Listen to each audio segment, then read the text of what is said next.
Welcome to day 600 I go back to US. காலையில் 7 மணிக்கே ஏஞ்சி ஃப்ரிட்ஜில் சொருவின ஃப்ரோசன் பண்ண மிக்சியில் சொருவிட்டு ஓட்மெயில் அடிச்சிட்டேன். இன்னைக்கு ஃபுல் டே ஒரு ஸ்பெஷல் கெஸ்ட்டோட. அது வேற யாரும் இல்லை, என்னைய பெற்ற தாய் தான். Who needs a fucking girlfriend when you have your mom to roam around the city.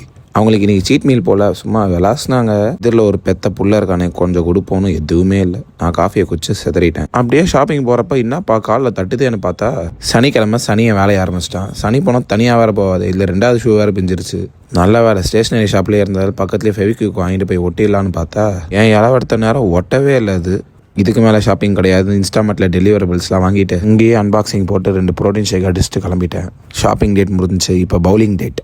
கூப்பிட்டு போயிட்டு அப்படியே பவுலிங் லெசன்ஸ்லாம் எடுத்து முடிச்சுட்டு நான் தெளிவாக எப்படி பவுல் பண்ணுறதுன்னு சொல்லி கொடுத்தேன். என் அம்மாவுக்கு துண்டு 4 தடவை தவறினாலும் 5வது தடவை என் அம்மா எய்ம் பண்ணிலாம் அடிக்க ஆரம்பிச்சிட்டாங்க. எனக்கே ஆச்சரியமாக இருந்துச்சு. நானும் அப்படியே கேஷுவலாக ஒரு ஸ்ட்ரைக் அடிச்சுட்டு நான் சலண்டாக நடந்து வந்துட்டேன். ஷில்லி கேர்ள் என் கூட போய் போட்டிக்கு வந்துக்கிட்டு கடைசியாக ஓட்மெயில் எடுத்துக்கிட்டு அட்டிக்கு செத்துறிட்டேன்.